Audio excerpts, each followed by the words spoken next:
Good morning students, welcome to TSN online education platform.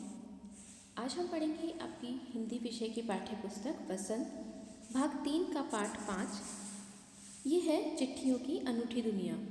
ये एक लेख है। इसके लेखक हैं अरविंद कुमार सिंह।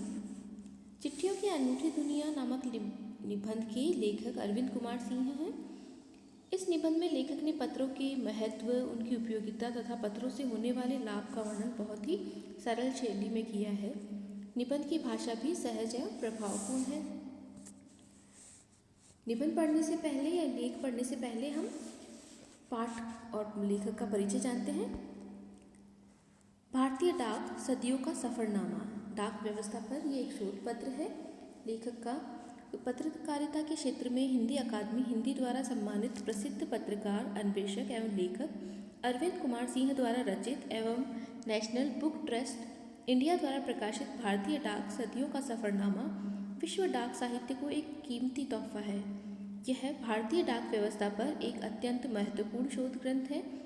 यह अंग्रेजी, उर्दू सहित अन्य भारतीय भाषाओं में भी प्रकाशित की जा रही है। इस पुस्तक में जहां हमें संसार की सबसे विशाल, विकसित एवं अनूठी भारतीय डाक व्यवस्था के उद्भव एवं उतार चढ़ाव एवं विकास के दिग्दर्शन होते हैं, वहीं इसे दरपेश परेशानियों, चुनौतियों एवं सरोकारों से भी रूबरू होने का अवसर मिलता है। आज भी आम आदमी का डाक विभाग से गहरा नाता है तथा उस पर अगाध विश्वास भी है।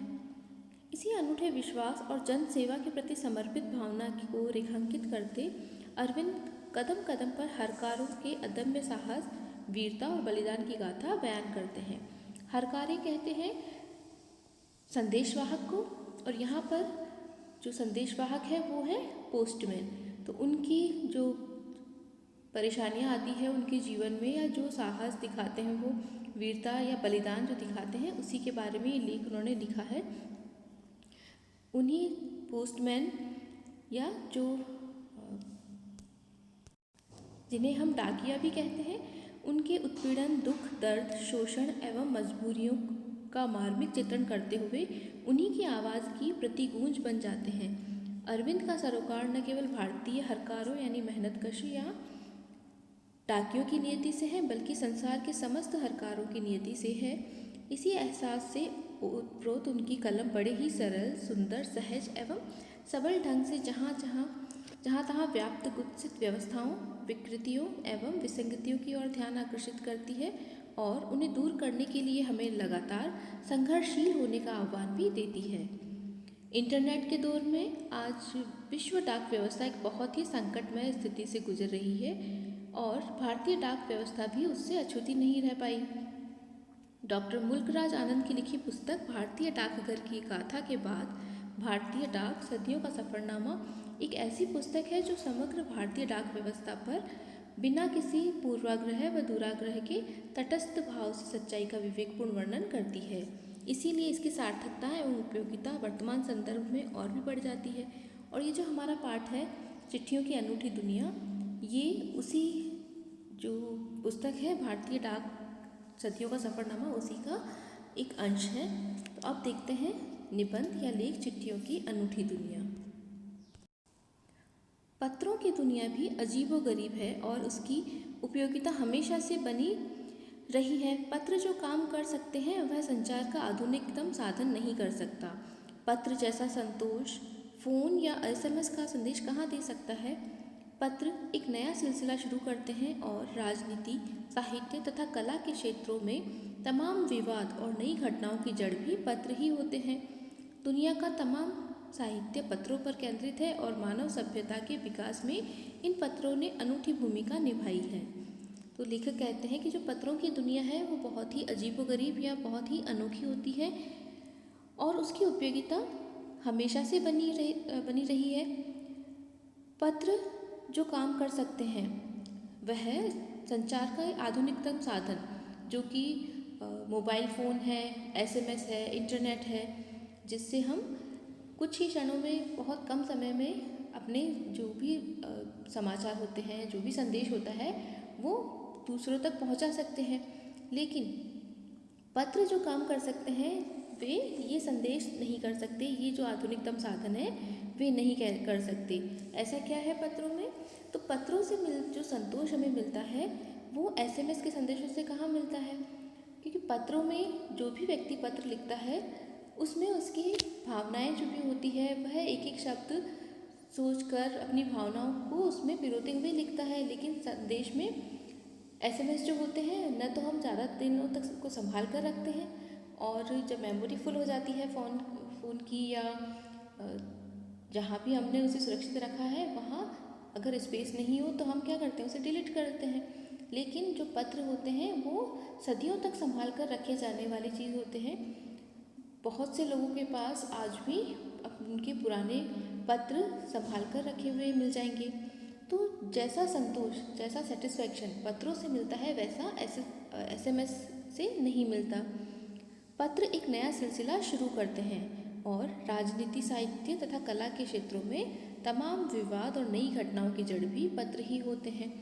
पत्रों के द्वारा ही कई नई घटनाओं का, राजनीति हो चाहे कला हो या साहित्य हो, पत्रों से ही नया जो घटनाएं हैं या सिलसिला शुरू होता है।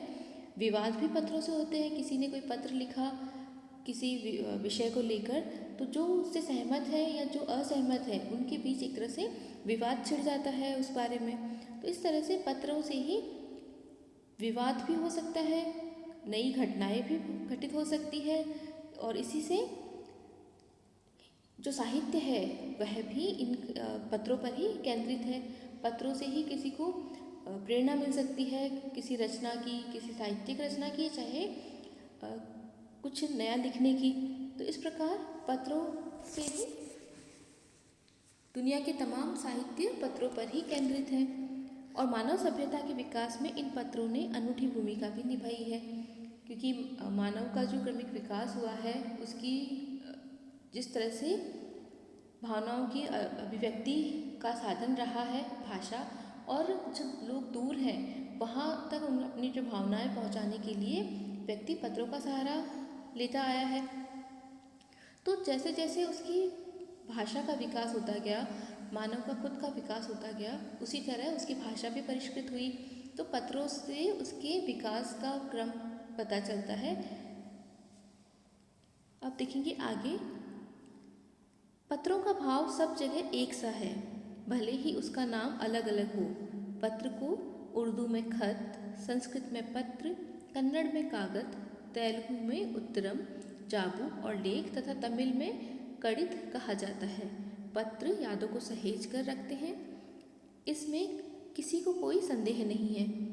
तो जो पत्र हैं उनके भाव यानी सभी एक जगह होता है। पत्र का मतलब हम ऐसे पेपर से लेते हैं या ऐसे कागज़ से लेते हैं जिस पर हम अपना जो भी संदेश है वो लिखकर प्रेषित करते हैं, दूसरों को भेजते हैं। जिसे हमें भेजना हो, जिसे बताना हो, उसको भेजते हैं। तो वह भाव सभी जगह एक सा है। जब भी पत्र का नाम लिया जाता है तो हमारे सामने यही आता है, मन में यही एक चित्र आता है कि एक ऐसा कागज़ या ऐसा पेपर जिस पर हम अपने संदेश लिखा होता है। तो इसका जो भाव है, इसके बारे में जो एक चित्र हमारे सामने उपस्थित होता है वह सभी भाषाओं में एक जैसा है। चाहे हम उसे हिंदी में पत्र कहें, संस्कृत में भी इसे पत्र कहा जाता है, उर्दू में इसे खत कह लो, चाहे कन्नड़ में कागत, या जो दूसरी भाषा है जैसे तेलुगु और तमिल में भी उन्हें जो भी जिसे भी नाम से पुकारा जाता हो, लेकिन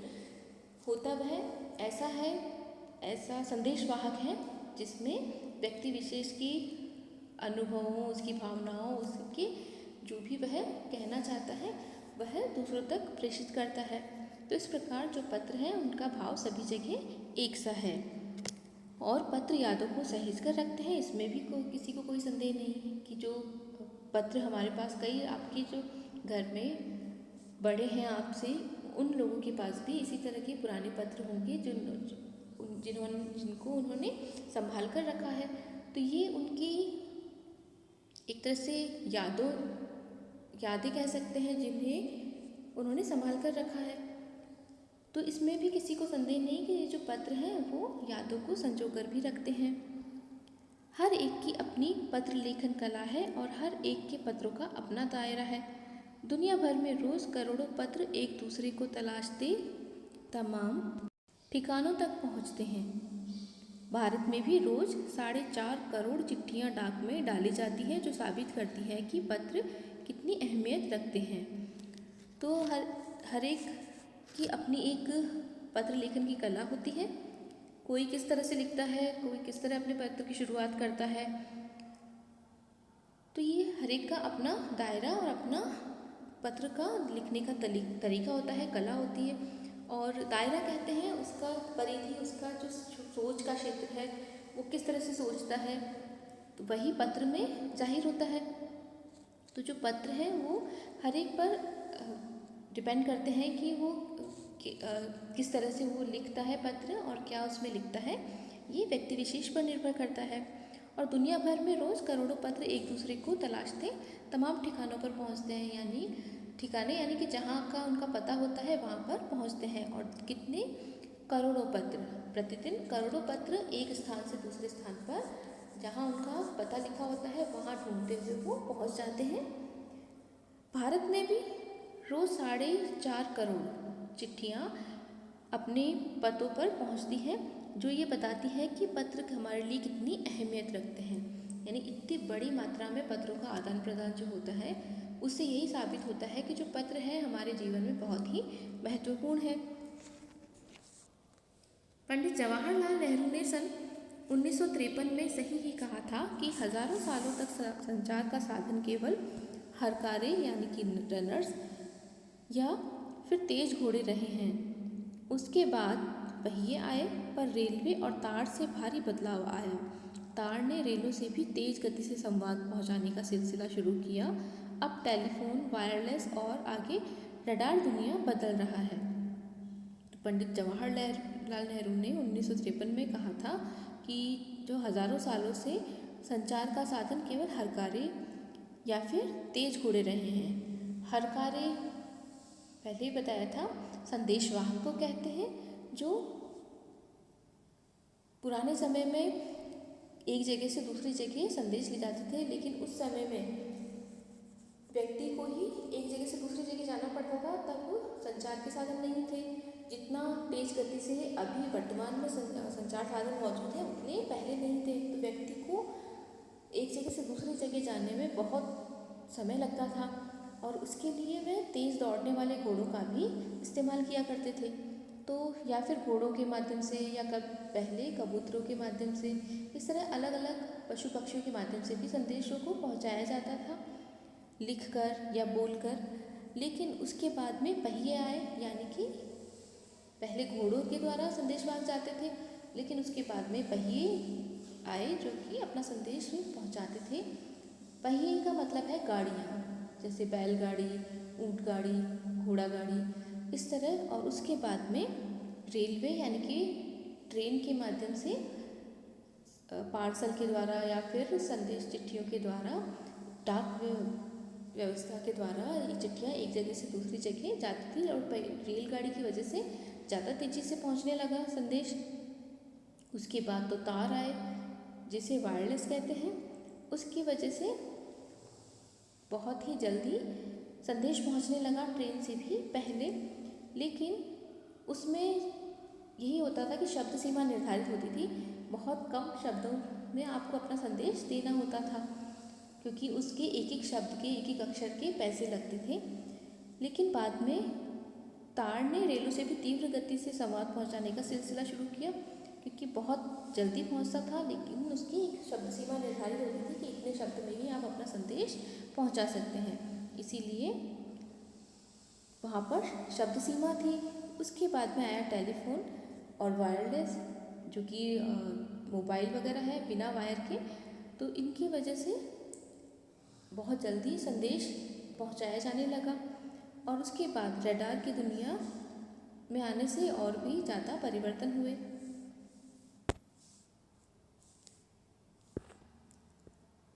पिछले शताब्दी में पत्र लेखन ने एक कला का रूप ले लिया। डाक व्यवस्था के सुधार के साथ पत्रों को सही दिशा देने के लिए विशेष प्रयास किए गए। पत्र संस्कृति विकसित करने के लिए स्कूली पाठ्यक्रमों में पत्र लेखन का विषय भी शामिल किया गया। भारत ही नहीं, दुनिया के कई देशों में ये प्रयास चल रहे और विश्व डाक संघ ने अपनी ओर से भी काफ़ी प्रयास किए। विश्व डाक संघ की ओर से 16 वर्ष से कम आयु वर्ग के बच्चों के लिए पत्र लेखन प्रतियोगिताएं आयोजित करने का सिलसिला सन 1972 से शुरू किया गया। यह सही है कि खास तौर पर बड़े शहरों और महानगरों में संचार साधनों के तेज विकास तथा अन्य कारणों से पत्रों की आवाजाही प्रभावित हुई है, पर देहाती दुनिया आज भी चिट्ठियों से ही चल रही है। फैक्स, ईमेल, टेलीफोन तथा मोबाइल ने चिट्ठियों की तेजी को रोका है, पर व्यापारिक डाक की संख्या लगातार बढ़ रही है। पिछली शताब्दी यानी कि 19वीं जो शताब्दी थी, उसमें पत्र लेखन ने एक कला का रूप ले लिया।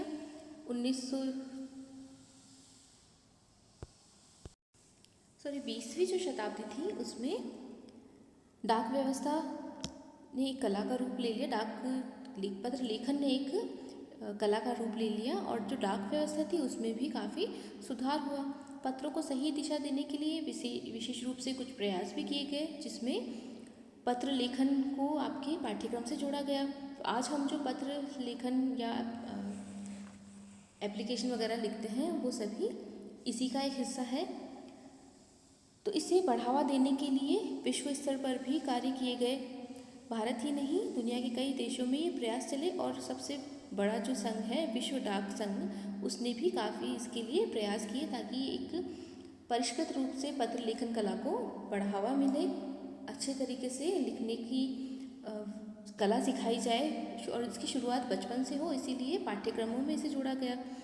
और विश्व डाक संघ ने अपनी ओर से 16 वर्ष से कम आयु वर्ग के बच्चों के लिए पत्र लेखन की प्रतियोगिताओं का आयोजन करने का सिलसिला शुरू किया और जिसकी शुरुआत हुई 1972 में। और अभी वर्तमान में क्योंकि संचार के कई नए साधन आ गए जिससे बहुत कम समय लगता है संदेशों को पहुंचाने में, इसलिए बड़े शहरों में ये तकनीक ज़्यादा प्रचलित है और छोटे जो गांव कस्बे हैं वहाँ पर अभी तक भी इसका प्रचलन इतना नहीं है। तो जो पत्र है वो शहरों में कम प्रचलित है, लेकिन जो ग्रामीण क्षेत्र है, देहाती दुनिया है, वहाँ चिट्ठियों का जो चलन है वो अभी भी आम है। वहाँ पर अभी तक भी पत्र लेखन किया जाता है। फैक्स, ईमेल, टेलीफोन तथा मोबाइल ने चिट्ठियों की तेज़ी को रोका है, क्योंकि बड़े शहरों में तो मोबाइल वगैरह से ही हम अपने समाचार दूसरों को दे सकते हैं, लेकिन इससे फ़र्क ये पड़ा कि शहरों में चिट्ठी लेखन का काम कम हो गया। तो चिट्ठियों की जो तेज़ी थी पहले के समय में, जब फ़ोन नहीं होते थे तो जितना प्रचलन पहले था उतना अब नहीं रहा, पर फिर भी व्यापारिक डाक की संख्या लगातार बढ़ रही है। अभी भी जो आवेदन पत्र दिए जाते हैं नौकरी के लिए या जो व्यापारियों के लिए पत्र लेखन होता है सामान मंगवाने का, ऑर्डर देने का, तो उसके लिए अभी भी जो व्यापारिक डाक है उसकी संख्या लगातार बढ़ रही है। जितना ज़्यादा व्यापार बढ़ रहा है उतनी ही ज़्यादा इनकी संख्या पत्रों की वह भी लगातार बढ़ती जा रही है। बाकी का पार्ट हम देखेंगे अगले वीडियो में।